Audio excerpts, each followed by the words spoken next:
Welcome back to the Life and Stripe podcast. This is episode 213.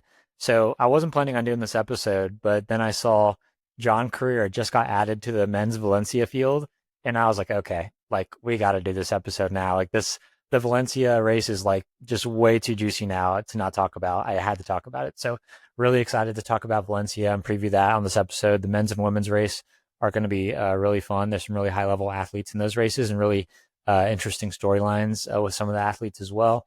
And I was like, well, while we're here, we might as well do a little preview of not only CIM, which is the USA Marathon Championships this weekend, but also USA Cross Country Championships are this weekend, which are also the trials for the Cross Country World Championships on January 10th that are going to be in Florida in the USA.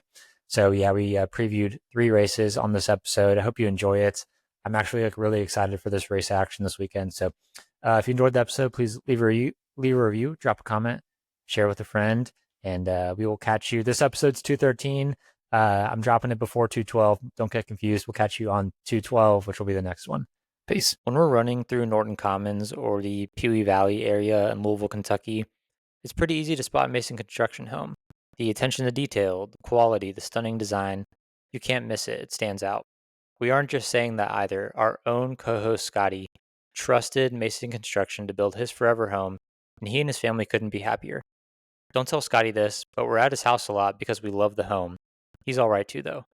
If you live in the Louisville or Southern Indiana area and are thinking about building your forever home or doing a remodel, there is nobody else to trust with this project than Mason Construction. The link to their website is in our show notes.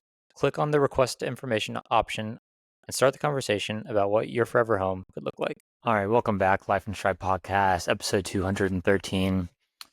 So I wasn't planning on doing a pro running episode this week. I was like, yeah, like Valencia is interesting for sure. Probably do a recap next week. I think we might get Ben Felton on for that one. But then I realized, okay, Valencia just added John Korir to the pro field. I feel like that's a pretty noteworthy thing to talk about. We will talk about that probably first.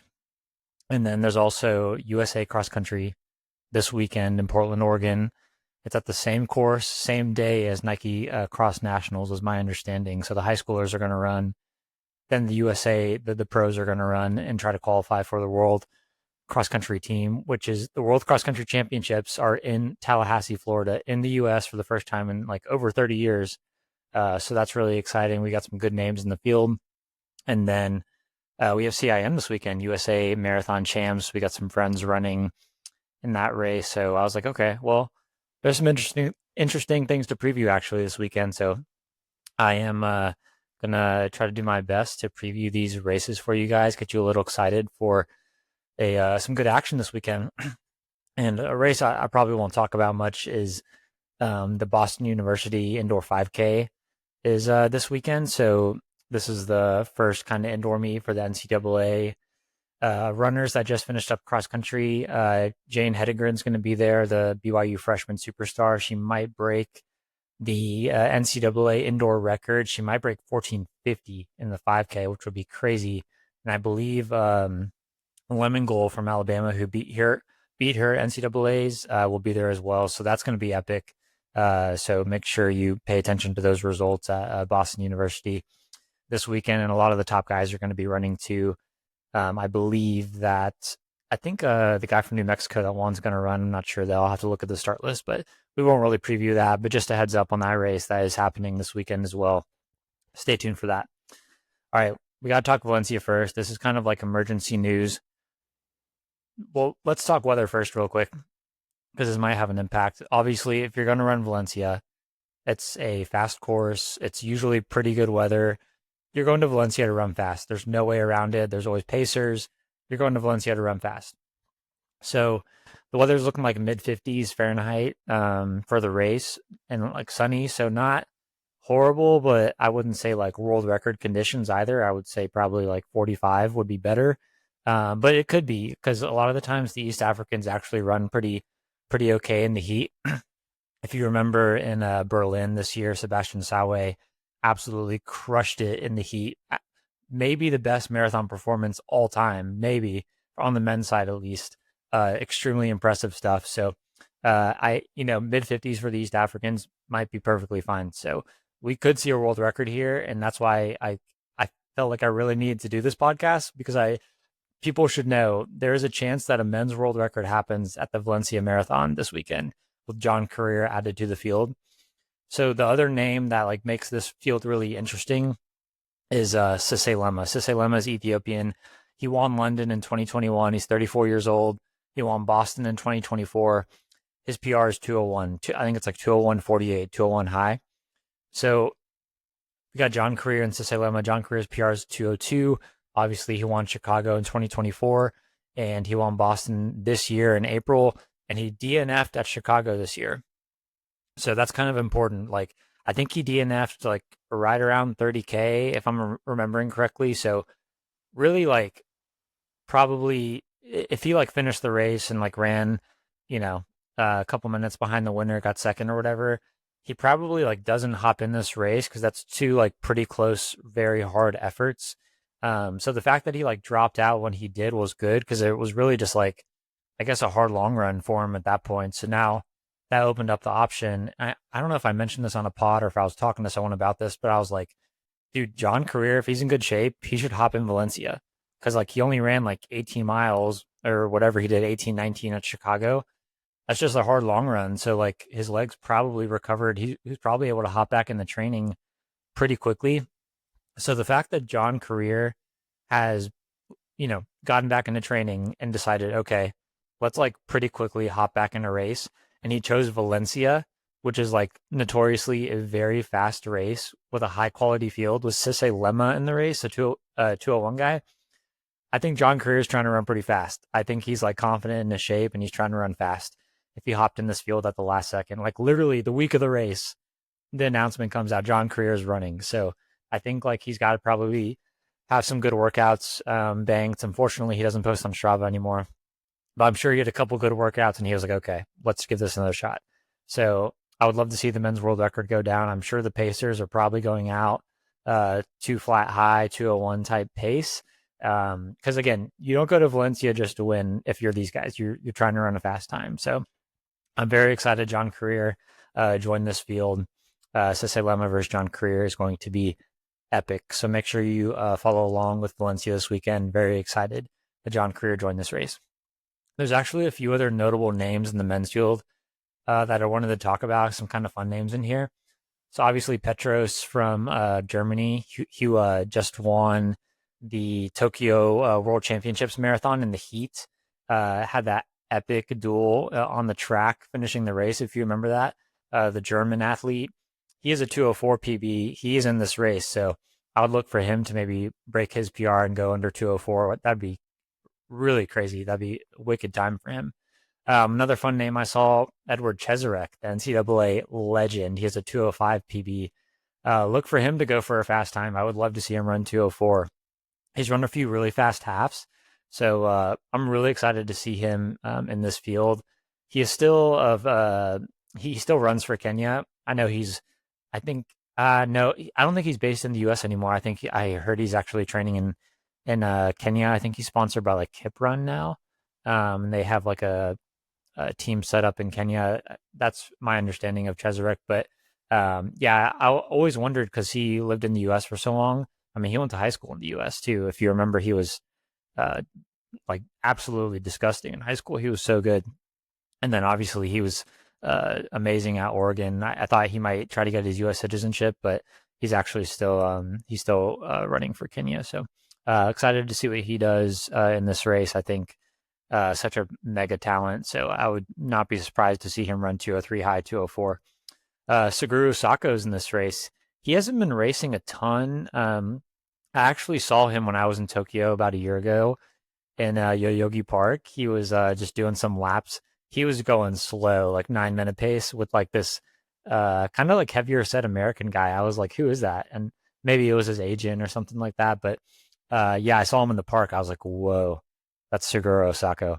And if you guys don't remember Suguru Sako, the Japanese athlete, he was on Nike Oregon Project for a bit when with Galen and Mo Farah and them. He was Alberto Salazar was training him. So Pretty cool. He was, based in the U.S. for a bit. I think he did some running in either Flagstaff or Boulder, if I remember. I don't know if what was the old assistant coach in Nike Oregon Project, Pete, I think was like his head coach. I forgot his last name is Pete something, but I think he was working with Seguru mostly more than Alberto. I don't know who his current coach is though, but I know he's been spending more time in Japan than recent years in Japan than recent years. So, but he got 13th at the Paris Olympics. I think he got like sixth at the Tokyo Olympics. High level athlete, 205 guy.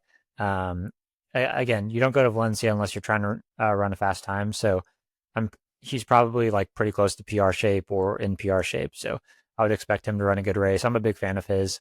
Um, and then just Japanese distance running in general, very cool. So Hendrik Pfeiffer's in this race, the German. He has a 207 PR. He ran that in Houston 2024. I think he got like second or third place in that race, and then he got seventh in London 2024 as well. For my British listeners out there, we got Philip Sessamon in this race, the Brit. He just ran 207 in Amsterdam in October, not that long ago, like probably like 6 weeks ago, I think Amsterdam was. So pretty quick turnaround. I'm pretty excited that he's in this field though. I would love to see him run like 206. I think that'd be really cool. I think him and like people like him and Emil Karras are really like leveling up British distance running right now, or British marathoning, just like Connor Mance and Clayton Young are doing for the U.S. I think Emil and Philip Sessamon are really leveling up British distance running right now. So really excited to see him in this field. Uh, Clayton Young is out. My understanding is Clayton Young is not running. I checked his Instagram. He didn't like officially say anything. He's barely been running on Strava, and he's not on the elite field list anymore. So I don't think Clayton Young's running. I was so excited when I saw him on the start list. I was like, yes, Clayton Young in this field. I would love to see him run like 205, 206. But unfortunately, he's injured. Connor Mance is injured too, which is like annoying because he was supposed to run USA cross country and was like a medal hope for world cross country, but he's injured too. So, and I think they have like a pretty high risk, high reward training system where they go like pretty stinking hard in workouts. And if you've seen the videos of them, most of their workouts are pretty like hands on knees by the end for sure. Like they're pretty cooked. I think I don't think they use the word threshold at all in their training. I think it's all just you know, run really freaking hard type stuff. So but yeah, so sad to see him injured. Really sad to see Connor Mance injured too. Think about this: Connor Mance getting a medal, top three spot, or even winning World Cross Country on USA turf in January. That would have been so sick. And he probably had a shot to do it. He was nasty at cross country in the NCAA. He's only gotten better and better at the marathon. He just crushed it in Chicago. If he carried that fitness from Chicago into cross country, which we know he's good on the grass, he could have medaled that world. So it's really disappointing that he's not running USA Cross. So yeah, Clayton and Connor are both injured. One name I wanted to talk about that I think is so exciting and interesting, the last guy we'll talk about, Alex Yee, the triathlete from Great Britain. So he's a Coros sponsored athlete. He runs for New Balance as well. Obviously, like his main objective is triathlon, but I think he ran like 211, I want to say, in London earlier this year on that really hot day. Really impressive result for someone that's like all in on triathlon. And he's not a Ironman either. He does like Olympic distance triathlon. So the run is, I believe, a 10K. So he's like gone all in on marathon training. And he said on his Instagram that he's done 5 weeks over 100 miles.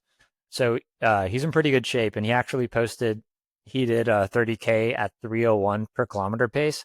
That's about 206 marathon pace on like a training run. So his Coros predicts he can run 205 and like 101 and a half.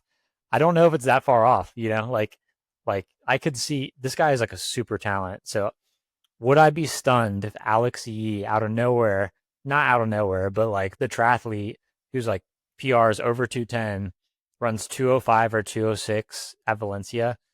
I wouldn't be mind blown, but I would be like, that's very impressive. Like I would be really excited about that. And I'm so like just the fact that he chose Valencia, which is like it's going to be like good enough weather, much better than London was anyway. And he's clearly put in like a huge block of training specifically for this race. I'm just really excited that he's in this field. I think it's going to be awesome. So yeah, seeing Alex E in this field, really cool. The only American that's like kind of worth a mention in here, it looks like, is well, really the only American on the pro field list right now. Looks like is Frank Lara. He's a 209 guy. He's been better at the half than the full, so we'll see how he does. But yeah, that's kind of the men's field. Yemen Crepa from Italy's in there. He's been good on the track as well, if you guys are familiar with him. But yeah, it's going to be a good field. There's several guys under 205, but there's two very clear top dogs in Sisay Lemma and John Korir. These guys are in a class of their own in this field. But there's like a ton of 204, 205 guys here. So that second pack is going to be like probably gunning for sub 204. So that's going to be pretty exciting as well. I think there's going to be a lot of guys that have like pretty serious breakthrough races here. Um, but my choice to win, I'm going to pick John Korir. I think John Korir's got to be pretty confident going into this race. Just like the late edition, like he had to have some indication in training that he was in good shape to go up against Sisay Lemma in this race. There's like no other reason he would enter this race unless he was in good shape. So yeah, I like John Korir. He's probably pretty confident. All right, women's race at Valencia. The lead entry is Amane Bariso. She's from Ethiopia. She has a 2:14:58 PR from Valencia, but that was back in 2022. I was kind of looking at her recent results. She's in her mid 30s. She's been running okay, but she hasn't really had like that good of a race since then. Like I don't think anything really even close indicating she could be in that kind of shape. So I honestly don't expect her to win this race. At the time in 2022, that was a 6-minute PR. So like she made a huge jump in 2022 to win Valencia. She was a very surprise winner at the time. She did follow that up. She got second at Boston in 2023. So that's a fairly recent result, like 2.5 years ago. Pretty good finish. So she might do well. We'll see. Again, you don't really enter Valencia unless you know you're in shape to run fast. So we'll see how she does. I don't expect her to win. I think the two women behind her time wise are more likely to win this race. So you probably have heard both of these women if you follow pro marathoning somewhat. Perez Chepchirchir from Kenya. She was the world champ in Tokyo earlier this year in the marathon on that really hot day. And then she's the Olympic champ in the marathon in the Tokyo Olympics as well. So she's got a 2:16:16 PR. I would look for her to probably be trying to break 2:15 in this race. The world record's not going to go down. I'll tell you guys that right now. I think obviously the world record is currently held by a convicted doper, which is very disappointing from Chicago. I think it's like 209 something. So that's not going to happen in this race, but I wouldn't be surprised if Perez Chepchirchir or this other female athlete, Jocelyn Chipkowski, you probably heard of her as well. She won New York City in 2019. She's a 2:16 PB as well. I think both of these women are more likely to win the race than Amane Bariso, even though she has a faster PR. A couple other names of note. Interestingly enough, the men's field is a lot deeper than the women's field. Chiara D'Amato has the fourth fastest seed time, so it's kind of a steep drop off. Granted, Chiara D'Amato's PR is 2:19, very fast for sure, but it's definitely not as deep as the men's race, and really like much smaller field too than the men's race. I think most of like the top women in the world kind of chose to do Chicago, New York type races this fall instead of Valencia. So, but yeah, Chiara D'Amato, she's 41 years old. She's looking for a fast time. She's been training with the BYU group, Utah group in Provo. So we'll see how she does. I don't think her races she has done so far, training with Ed Eyestone's group, have gone as planned. However, I won't count her out. I mean, she's 41 years old, so obviously, that's a reality.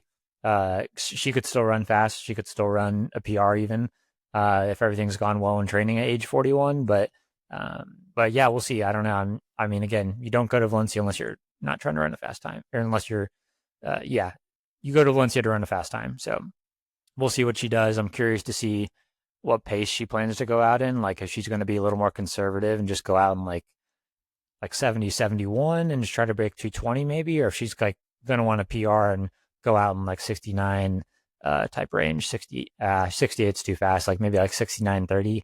I hope she does go out that fast, but we'll see. Again, her PR is 2:19:12. A couple other Americans I know, Emma Bates. Most of you probably know Emma Bates, 2:23 PR. I'm sure she's going to go out aggressively. And also Lindsay Flanagan of Team USA, 2:23 PR as well. I would expect her and Emma Bates to kind of work together and maybe try to run 2:21 at this race. I think sub 2:20 might be a stretch for them. Maybe they'll go out fast and see what happens. The Japanese method of racing is one that, works for people where you go out really hard. So maybe they'll kind of choose that method. They're like, it's Valencia. We have decent weather. Let's go out really hard, see what happens. I would love that, but I would expect them maybe in that 2:21, 2:22 type range. I would be surprised if they broke 2:20, but I hope they do. I'm a fan of American distance running and would love to see them run well. So that's kind of the women's field. It's much smaller than the men's field. Other names of note for our British fans out there: Charlotte Purdue, 2:22 woman. I would expect her to run well. And then Rose Harvey, again, of Great Britain, 2:23 PR. I would expect both of them to kind of slot into the pace group of Emma Bates and Lindsay Flanagan of Team USA. All right, I think that's all I had for Valencia. I'm very excited. I'm very excited about John Korir versus Sisay Lemma. I'm very excited about Alex Yee in the men's race. And then I would expect the women's race to probably shoot for 2:15 is probably what they're looking for the top three women. So, and then, there's three good American women in the race. So we'll see what happens with them. Are you a runner? Do you need running shoes, gear, apparel, more? If so, I got the scoop for you. Kencom's Running Store is the best place to buy any running supplies you need. Located in the St. Matthews area of Louisville, Kentucky, the friendly staff will take excellent care of you. If you are a newer runner and need help finding the right shoes, or you're looking to get plugged into the Louisville running community, this is where you need to start. If you don't live in Louisville, check out werunlou.com. We have a discount code and the link to the website in the show notes, and the shipping is free for purchases over $100. I promise you, Matt and team are the friendliest people you can meet. Don't hesitate. Get your running supplies at Kencom's Running Store and support an amazing local business. Moving on to USA cross country really quick here. Again, this is really relevant. Usually USA cross country champs is like not very stacked at all because like world. So the cross country world championships does not happen every year. I think it's maybe every like 2 or 3 years. It's not an every year occurrence. So a lot of the time the USA cross country championships aren't very stacked. Like most people prefer to focus on marathon or track, but it kind of falls at a good time, usually like this time of year, because people are done with their fall marathon, track season's over, and people are like kind of gearing up for indoors. So it kind of works that maybe like the track runners are more in like a strength phase right now. So running a cross country race makes sense. And it's like before indoor starts, and then the marathoners are like done with their fall marathon and they can kind of sneak in this race before like really focusing on a spring marathon. So, but yeah, unfortunately, USA cross country usually isn't a super popular race for the top pros in the US. It's not like a big money draw. I'm sure you win some money for doing it, but again, it's just not a priority. So anyway, World Cross Country is happening this year, and not only is it is happening in the U.S. in Tallahassee, Florida. So the weather should actually be like pretty decent in Tallahassee. It's in like northern Florida. If you're not familiar with the geography of the United States of America, it's where Florida State University is. It's their cross country course. They've hosted NCAA championships maybe a couple times in the recent like last 5 to 10 years. So it's going to be sick. It's a really nice course. And if you guys remember watching NCAAs there, I think Connor Mance won there 1 year. So, so that's why the USA Cross Country Championships matter more this year, and why the fields are quite a bit more exciting than normal is because people want to represent Team USA on home turf. at the World Championships in Florida on.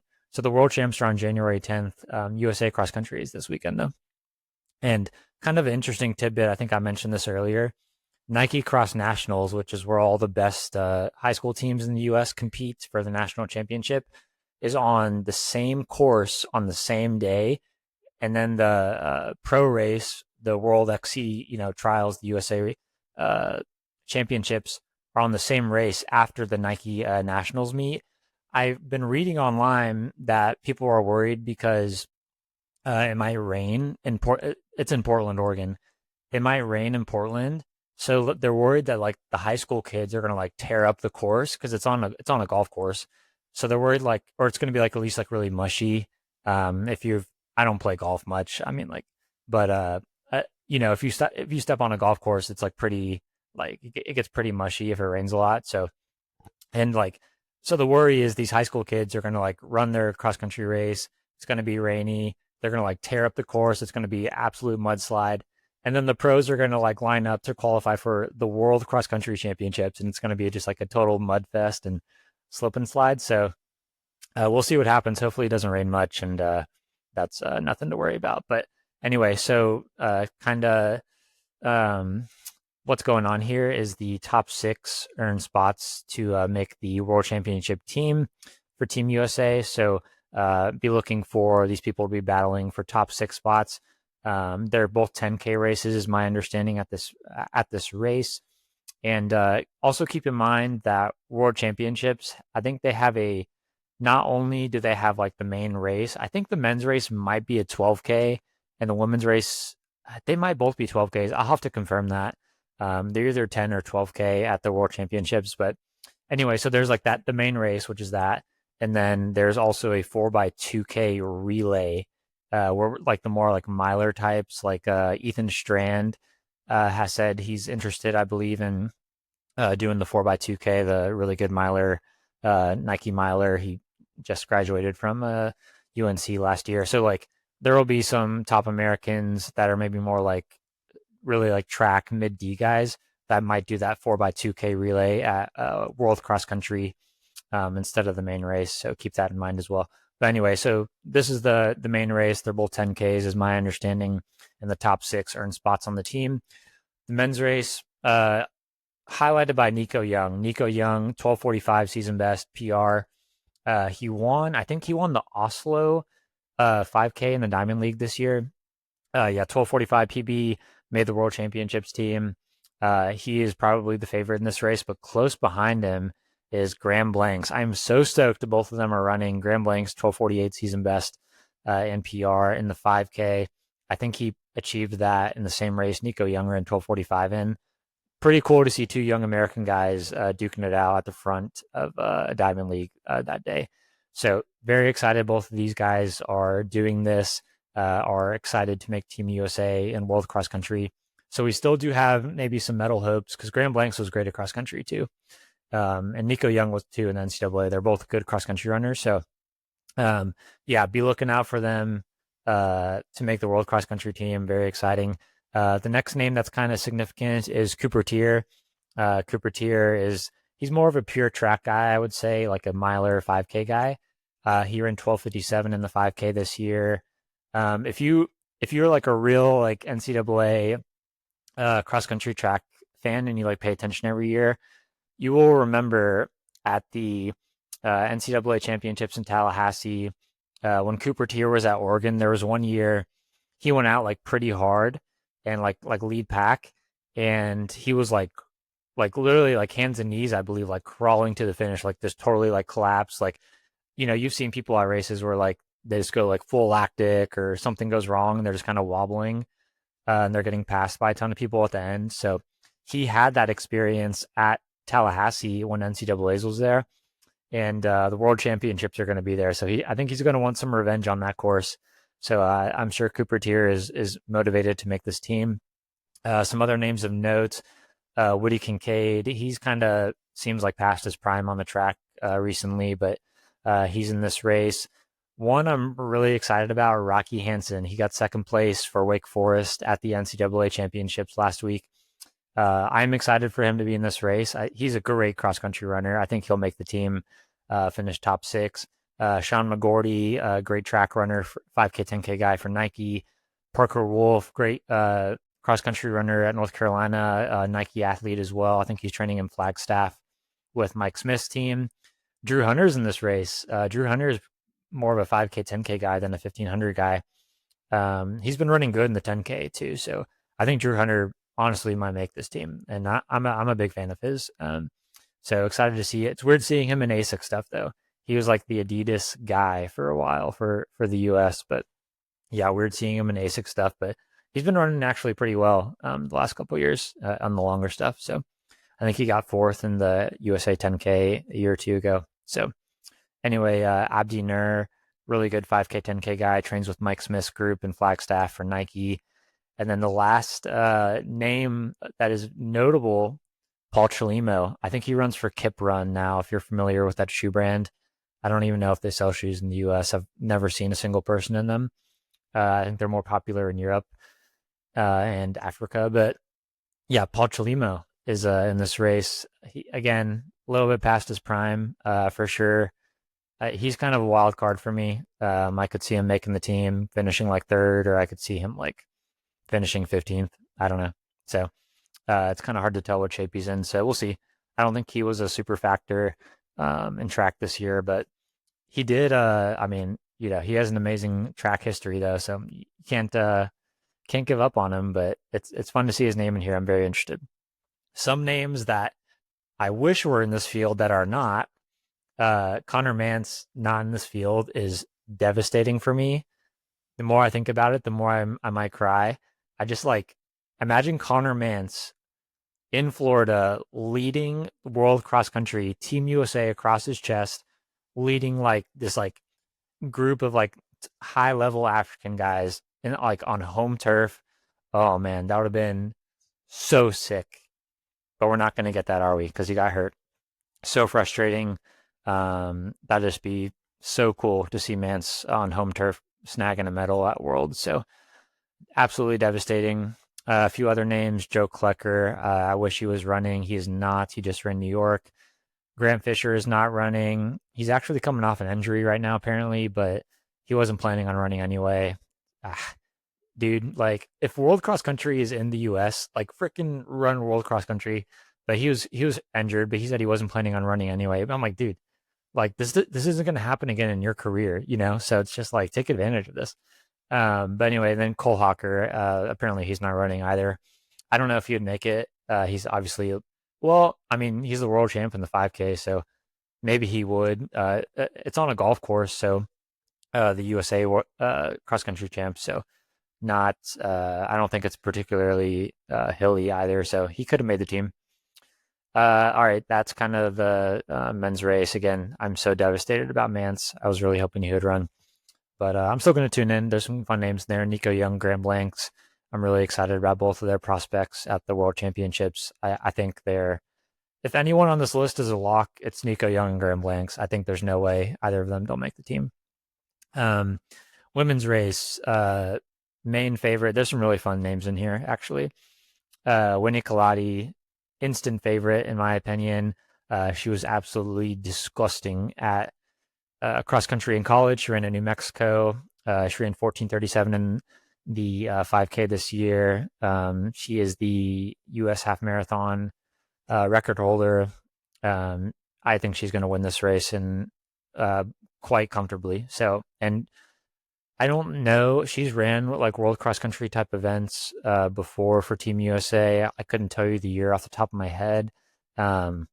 She's been up there before, but she's never medaled. I don't think she'll medal at Worlds. Top 10 would be like a really good finish for her, but I think the pack might be a little too high level. We'll see though. I could be eating my words on that. I hope I do. But yeah, I would expect her. She's a top 10 threat for sure at World Cross Country. Some other fun names on here. Carissa Schweizer runs for Nike. I think she's still with the group in Eugene with Jerry Schumacher. She ran 14:39 in the 5K this year. Shelby Houlihan, 14:45 season best in the 5K from this past year. She ran pretty well this year overall. Not anything like mind blowing, I wouldn't say, but she did run pretty well this year. I would probably expect her to make the team just looking at the rest of the list here. I'm curious if she's going to start doing stuff on the roads. I think she probably run pretty well in the half marathon. I don't know if she's going to, I think she's in her mid 30s now too, maybe 32, 33, 34 type range. Um, so yeah, I would expect her to make this team though. I think those first three, as long as they're like in decent shape and haven't been injured, are pretty safe locks. Um, Caitlin Tui's running. Caitlin Tui hasn't had the smoothest transition to pro career yet. She ran 15:04 season best this year. I think she's dealt with a lot of injuries. I think she still trains with the NC State team and coach and Raleigh. Is my understanding. If that's wrong, please correct me, but that's my understanding. She runs for Adidas, who she had an NIL deal with at NC State. She was obviously a great cross country runner in college for NC State. I could see her making this team just based on the start list, top six. I think there's a good chance that Caitlin Tui makes the team, which I would love to see. Parker Valby's running. Parker Valby, super injury prone, obviously amazing at NCAA cross country running for Florida. And it'd be cool if she ran in Florida, and the world championships are in Tallahassee. So, where Florida State is, which she went to Florida, so the rival school, but same state. That'd be cool for her for sure. Parker Valby, she's a New Balance athlete. She trains in Boston with Team New Balance Boston. She's been hurt a lot her pro career. It's really hard to say what shape she's in. She can get back in shape really quickly, but it's just like every few months it seems like she's come down with another stress fracture or something. So hoping the best for her. I really enjoy her interviews. Always really, she seems really nice. So hopefully she makes the team. Edna Kurgat is in this race too. Kenyan athlete turned American citizen. She ran for New Mexico in college. Really good cross country runner. I think she's with the U.S. Army program. So yeah, she is in this race as well. Some notable names that I kind of was hoping maybe would be in this race that are not. Jane Hedengren, easy first choice there. Just got runner-up at NCAA cross country. She is opting to run the Boston University indoor 5K and go for the NCAA record instead. So totally respect that decision. It would have been really freaking cool to see her at World Cross Country, though. She definitely would have made the team, I would say. It would have been really cool to see her at World Cross Country. The future of American distance running right there. Josette Andrews, one of the top 5K runners in the U.S., not running. Whitney Morgan, who trains with BYU's group. I think she runs for Adidas. She is not running. Alicia Monson from Dathan Ritzenheiden's On Athletics Club team in Boulder is not running. Emily Enfield, who made the USA team on the track this year, she is not running. And then Ellie St. Pierre, really good 1500 5K woman for Team USA, also not running. So we still have a good list, though. I mean, Winnie Kalade, Carissa Schweizer, Shelby Houlihan. Yeah, I mean, that's a pretty good top three right there. So not going to be maybe quite as good as the men's side, but in terms of like overall team that we're sending to Worlds, I think too many of the top American women decided not to run. But it is cool, like, someone like Caitlin Tui will probably get an opportunity to, wear the USA singlet for the first time. So that'd be cool, at least as a on a senior team. She probably made junior teams and stuff before. Parker Valby as well. Like, if she's not in top shape, she would probably still make the team. So it'd be cool to see them on the team for sure. Moving on, last topic on this episode, we got to talk about it because we got some friends running. CIM is this weekend. CIM, California International Marathon. If you all are familiar, it is a net downhill course in Sacramento, California. It's not like super downhill, like I don't know, like it's still allowed for Boston qualifiers and stuff. And it's actually got some rollers. Like, people always tell me that it's like more hilly than you would think. So yeah, CIM going down this weekend. And the fun thing is, it is the USA Marathon Championships. What's not that fun is a lot of the top guys in the US obviously get, like Connor Mans, Clayton Young types. They get appearance fees at the World Majors, so they are more, and the majors are just the majors. So better competition at the majors and CIM. So obviously they opt for the bigger paychecks and bigger overall experience at the majors, better competition. So we kind of get like the second group of or second tier of athletes here. But with that being said, there's still some great names in here, some really fun names. So we'll start with the men's race. Uh, the favorite is probably Leonard Korir. He's a 207.56 guy. Trains with the Colorado Springs group, where like Paul Cholimo's group he trained with in Colorado Springs. I think Cholimo's been kind of splitting time between Colorado Springs and Kenya, but uh, yeah, they got a good group there. Zuhair Talbi, who we had on the pod, the Moroccan turned American, he's based there, so they got a pretty good group there. Leonard Korir, he's getting older now, but I think he's probably the favorite to win the race. There's also Daniel Mesfun from he lives in Flagstaff, 208 guy. He's probably second most likely to win. It's kind of tough because again, CIM, like, yes, it's an overall net downhill, but it's kind of a rolly, like hilly. I wouldn't call it hilly, but it's got some rollers. And there's no pacers. It's USA Championship. There's no pacers. So, if they go through like 30K at 5 minute pace and there's like 15 guys still there, I mean, it's kind of anyone's race. Like, because like probably the top like 10 entries in this race can get to 30K, 18 miles, 20 miles at 5 minute pace. It's just going to be like, and then at that point, it's like, okay, who has the best last, 7, 8 miles? So that is what's kind of fun about this like race being the U.S. Championships is, there's no pacers. It's kind of like a dynamic course. It's not like it's just a pancake flat time trial type course. And then obviously we have the U.S. Championship title on the line, which there is some prize money for that. So there's some motivation there to win the race. So, yeah, I wouldn't really expect this race to go out super fast. If I had to guess, it's going to be somewhere between 64 and like 65:30, probably between 64 and 65. If I had to guess, I think anything under 64 would be too fast for this field. Some names in here of notes: Nico Montanez trains with Rory Linkletter's group and John Green's group in Flagstaff now. He's a 209 guy. Christian Allen, 210 guy, trains. He's actually really good trail runner, but he trains with the Provo, Utah group, Clayton Young, Connor Mance group. And then Jacob Thompson, our absolute dog, Jacob Thompson. I rode on one of his last big long runs. He did 23 miles.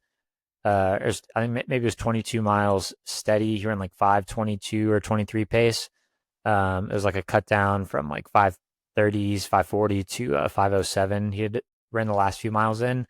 His heart rate was low on that. It was like truly a steady effort. He's in great shape. He's healthy. He's in good shape. I think he wants to break 210 here. He's gotten second place before here. So I would be looking out for him for sure. He's a 211 guy, but don't be surprised if Jacob Thompson's on the top three in this race and runs under 210. He's in really good shape. So he's been pretty dialed this block. We're in a group chat with him, and he's been sending us some of his stats and stuff. And yeah, it's pretty. He's fit for sure. Futsum Zena Selassie, 209 guy. He's Indiana native. It's hard to tell like what kind of shape he's in right now, so we'll see. I think he ran 209. It's maybe been like 2 or 3 years. It's been a bit, so I don't know. We'll see. He doesn't race a ton, so we'll see what kind of shape he's in. Last person of note on a roll, a couple more on the men's side. Joseph Whalen just came on the pod a few episodes ago. If you haven't listened to that one, that was a great one. He just won Indianapolis Marathon in 2:12. He's looking to kind of run in that 209 to 211 range. So look out for him on the race course. And then the last person I wanted to touch on is Isaiah Rodriguez. He was a really good cross country runner at Oklahoma State, and he's run some really good half marathon times. He runs with the Puma team out of North Carolina, and Alistair Craig is his coach, I believe. And yeah, I would expect him. He's probably going to be in the mix to win this race, I would say. So keep an eye out for Isaiah Rodriguez. He's a shorter guy. He'll probably be in the lead pack with the Puma singlet on. So this will be a fun race. Like I said, CIM is a pretty dynamic course. It's got some rollers. There's no pacers, so we like races like that here for sure. Like New York City, Boston, races like that, way more fun. All right, so the women's field. Honestly, the women's field is not very deep. There's like a pretty drastic drop off from top seed down, uh, or top two seeds and down. So the first one's Sarah Hall. Everyone knows Sarah Hall. She's in her 40s now, I believe. 2:20:32 PR. I think she ran that. I want to say she ran that at the Marathon Project over COVID in like 2020.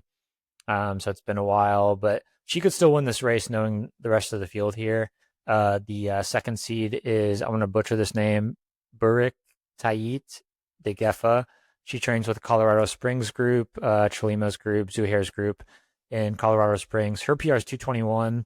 I would probably make her the most likely to win the race um, over Sarah Hall, but we'll see. Maybe Sarah Hall could surprise us. I think she's still like overall running pretty well. So it really depends how fast the race goes out into. I do.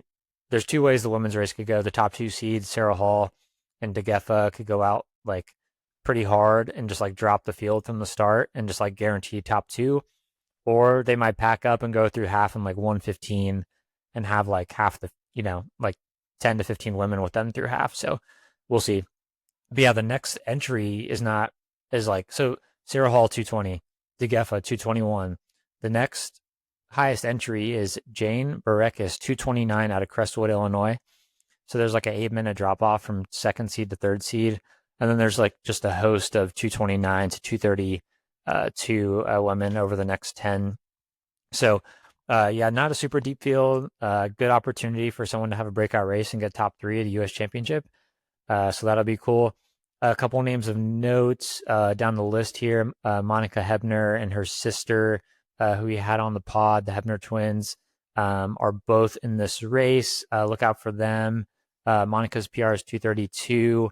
And I think Isabel got married. She has a new last name I'm blanking on, is in the mid 2:30s. So look out for both of them, hopefully to finish in the top 5 or 10. And then Lindsay Bradley, also a friend of the pod, 2:31 athlete. She just ran Indy half pretty well. I would expect her to be, she's like the, looks like 9th or 10th seed. So she could finish in the potentially top 5 here. The top 5 to 10 are pretty close in time. So one more name of interest, maybe the most interesting name in the whole field, men's and women's. Courtney Dauwalter is listed in the superstar ultra athlete is listed in the elite field in these races. I think her PR is like 2:49 or 8. So yeah, she's listed in the women's elite field.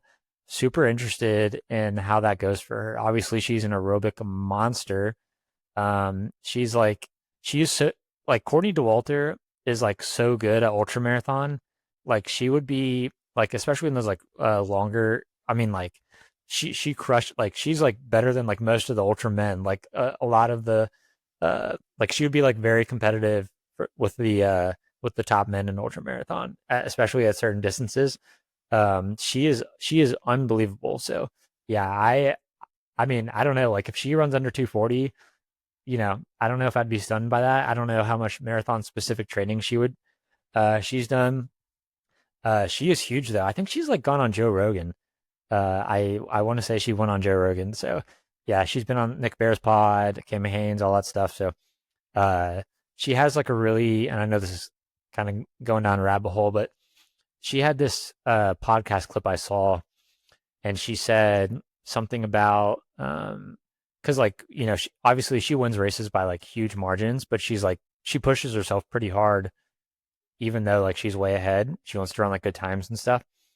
And someone asked her like about like how hard she goes in races, and she said like in her head there's like a cave essentially, and she's just like a pain cave, and she's like just like finding out like how much harder she can go every time she races. Pretty much like she's just like digging deeper and deeper every race in the pain cave. I thought that was like a pretty badass quote. So yeah, super cool to see her on this list. I don't think she's gonna finish in the top 10, but yeah, super cool to see her out of the comfort zone. This kind of reminds me of Jim Walmsley running the marathon I was like, uh, he ran the 2020 trials, if you remember, in Atlanta for the marathon, and he was actually in pretty good shape. I remember putting on Strava my picks for that race to make the team, and Jim Walmsley was my third pick. So I was hoping he would make it. He did not, but he's still ran like 2:14 or something. So anyway, that is Valencia. That is USA cross country. And that is CIM. It's going to be a fun weekend of racing. Obviously, we have the Boston University Indoor 5K going down. Look out for, we're going to do a recap next week. I'm hoping to get Ben Felton on for that, for the Valencia recap. We'll probably touch on the other two races real quick. He's probably not paying as much attention to those USA races as I am. So I'll make sure he'll at least be able to help me weigh in on some Valencia action. And we'll probably catch up with him on, he's been injured and stuff. So we'll kind of see what's going on with him. But yeah, really excited. It's going to be a great weekend of racing. Glad honestly, like John Korir, being the late addition to the Valencia field kind of motivated me to do this spot. So I'm glad he did, because had a lot of fun with this one. So hope you guys enjoy. We have a really great pod coming out after this one. The order's kind of messed up. So this one's going to be 213, but I wanted to get it out quickly because the John Korir entry news is kind of really interesting and exciting. And then we have on next episode, so this is going to be 213 on 212, which I'll publish after this one. I know the order's going to bother some people. It's all good. So episode 212 is Ethan Schuley, who actually, just to kind of preview that for you guys, we already recorded it. He grew up in northern Kentucky, so like an hour from us here in Louisville. And he was a really good high school runner, won state championships here in Kentucky, 2 years younger than me. He at the time was Mormon LDS, went to serve a mission after high school, and then joined BYU's cross country team for a year. He kept getting injured, decided to leave the team, quit running. All of a sudden, flash forward to now, he just ran 2:11 after like quitting running in college. He just ran he's 2 years younger than me too. So he's like somewhat fresh out of college. He just ran 2:11 at the Kobe Marathon, lives in Japan, got second place in that race, beat some like pretty good guys. So I think he's ran like 102 high, 103 low in the half. So yeah, like we had him on and I was like, dude, bridge the gap from like me, like racing against you in high school to now you live full time in Japan and you're a 2:11 marathoner. Like what happened in between that time frame? And the story is really, really cool. So yeah, hope you guys enjoyed that episode. But just to kind of explain, this one's 213. He's going to be 212. So last thing, I'm sorry, I'm talking too much. I just talked for 50 minutes straight. Last thing, the Spotify Wraps just came out for our podcast, so we kind of got to see the results year over year. Like we started the pod January 2024, and we are now in December 25, so we're almost at the 2 year mark.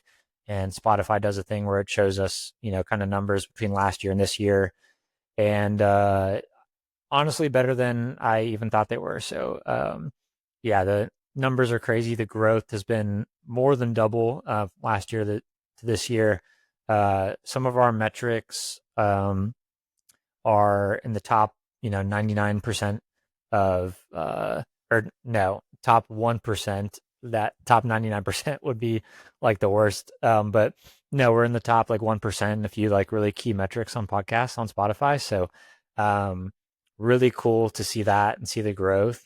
I think doing 3 podcasts a week has been like really huge for us, and just getting some really interesting guests on, and obviously doing the banter episodes mixed in as well. I love the banter episodes. They're just really fun and relaxed, and I know you guys enjoy those.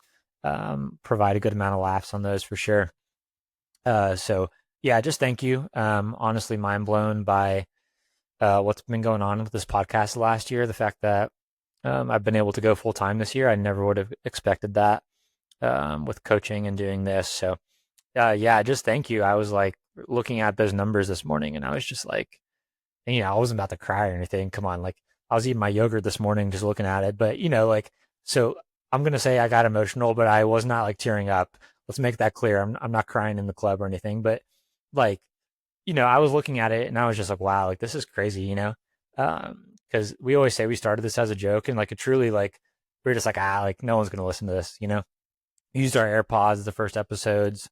You can barely hear them, and yeah, now to be here, we're episode 213, and just to see like the growth year over year, and just like, we're not stopping anytime soon. I mean, we're gonna keep pumping 3 episodes a week in 2026, and hopefully we grow the same amount. But yeah, things are going great, and I think just like, because you guys support this podcast, you share it with your friends, all that stuff. It's just like, yeah, it means the world to us. So we've just met so many cool people along the way that have kind of opened doors for us too, like friends of the pod have opened a lot of doors for us. So yeah, just feeling really grateful for you guys listening to this podcast, and just we don't get to do this. We don't get to episode 213 without you listening to this right now, your support. So, and just the numbers, the growth of the pod, we don't get here without you. So, thank you. Seriously, I don't get to do this full time without you. So, thank you. But I will wrap there. 53 minutes of me talking alone is plenty. So, hope you enjoy the race action this weekend. We'll be back with some recap talk next week, and enjoy the Ethan Shirley podcast coming out tomorrow.